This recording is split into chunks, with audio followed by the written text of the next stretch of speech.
Hello everybody, this is Hervé Ballot.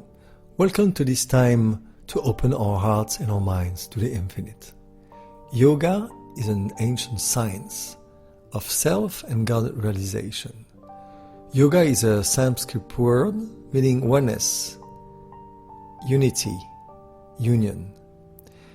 It refers to the bringing together of our attention and our awareness to abide or to rest in our own essential spiritual nature. Yoga is knowing our spiritual nature and living in harmony with it. So today we'll carry on the study of the 8 limbs of yoga that we saw on the podcast number 3. And we'll develop Yama, the abstentions, the avoidances, the ethical rules, and psychohygienic. Yama means control. And the first rule is ahimsa, which is the non-violence. Not to create violence to other living people or animal or the ambient around us.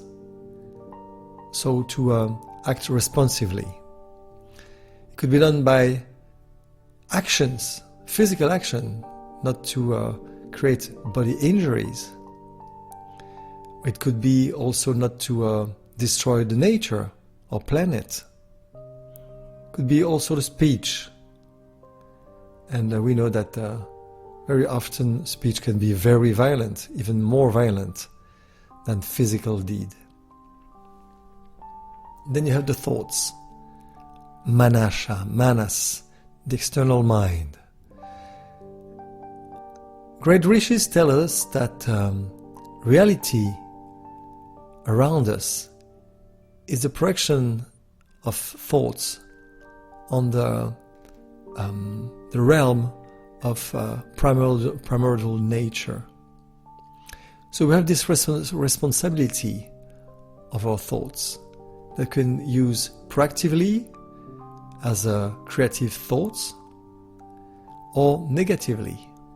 So it's a very great tool. It's a weapon also.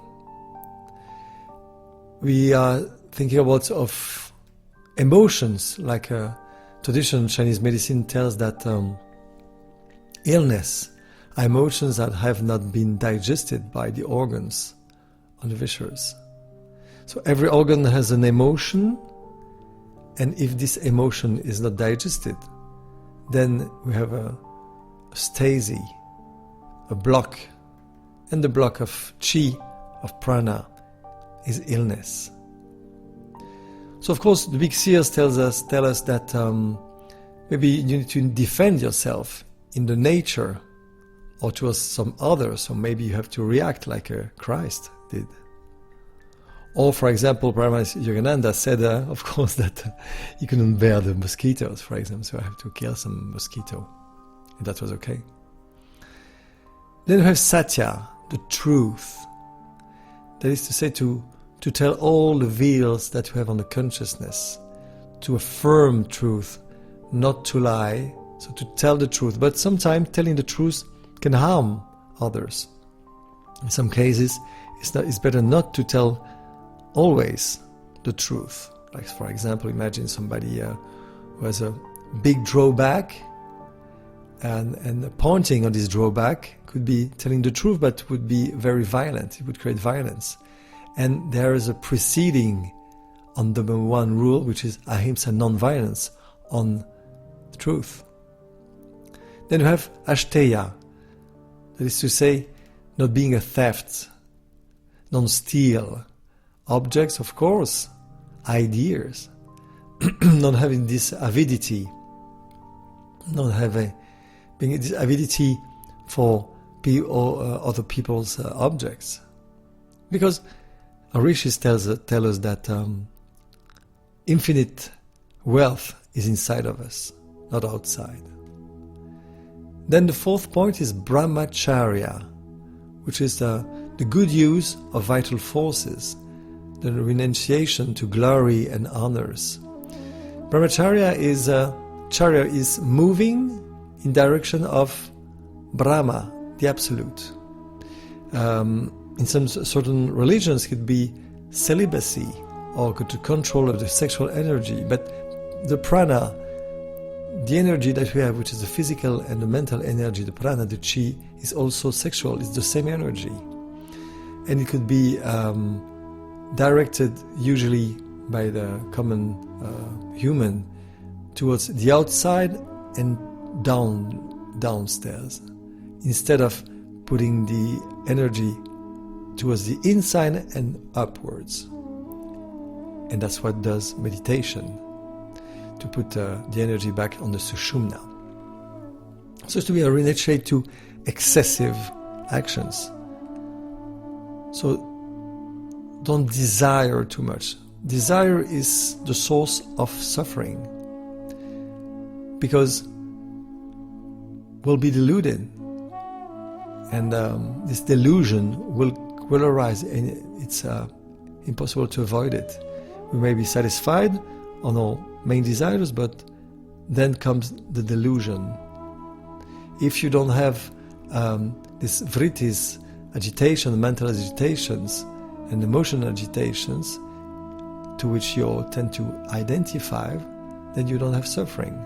That's what we say in yoga's chitta vritti nirodha.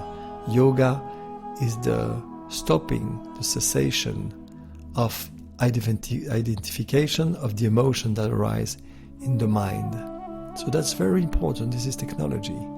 So in the United States, they say manage your expectations, or do your action renunciate with being a renunciate on the result of the action, which is the nikshma kriya, the fact not to be attached to the result of your actions. Fifth point, aparigraha, don't be attached. Remember, abhyasa in vairagya. Vairagya was the detachment, which is the contrary of raga, the attachment to which can satisfy the needs of the body and the mind, manas, the external mind. So let's try today to think about it, meditate on this.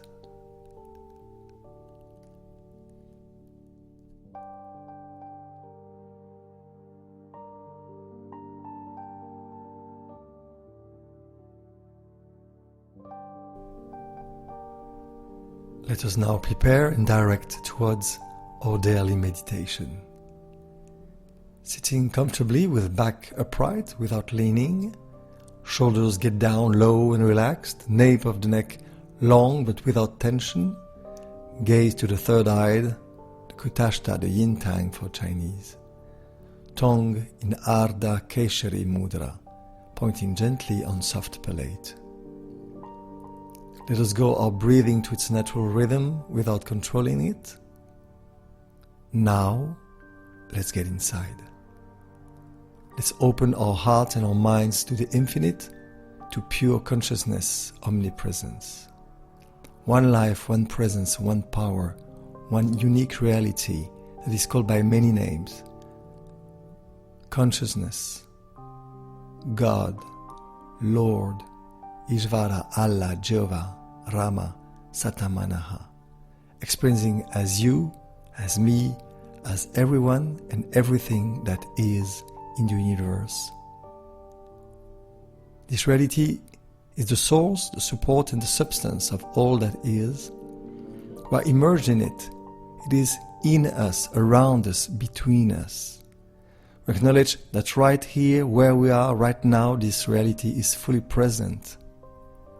Let us recognize and remember that we are like waves on the surface of this ocean of divine consciousness.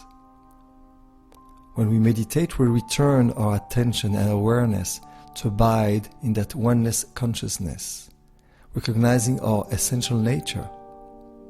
Let's simply move our attention from the periphery of our awareness into the depth of ourselves. Let's put our attention and awareness back at the core of our being, back as waves return to the ocean. Let's become aware of our breath. Notice its natural flow without controlling it. producing inhalation, exhalation. Breathing in, chant the mantra Hong, breathing your attention within to the energy that goes up. Breathing out, so. Let's go any thought or concept of separation. Observe and leave thoughts and feelings rising and move into the mind and pass away without listening to them anymore. Whenever thoughts, physical sensation in the body or noises in the environment might distract your attention, gently turn back to the observation of the mantra Hong So. Hong, breathing in, the energy gets up. So.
Let us now detach our attention from mantra and the movement of energy, prana, chi. Take consciousness of your physical body, of its contact and mass on the ground. Breathe deeply in, then a profound whisper. Peace emanates from the essence of our being and pervades the mental field, our emotional nature and our physical bodies. When we carry this portable peace with us, anywhere we go, like said Paramahansa Yogananda, slowly, gently, when you're ready, open your eyes. As we abide in this peace now, let it overflow as blessing for all beings everywhere. Let your inner light shine into the world, and remember to bring in the silence of your heart peace and joy to all that you meet. Namaste.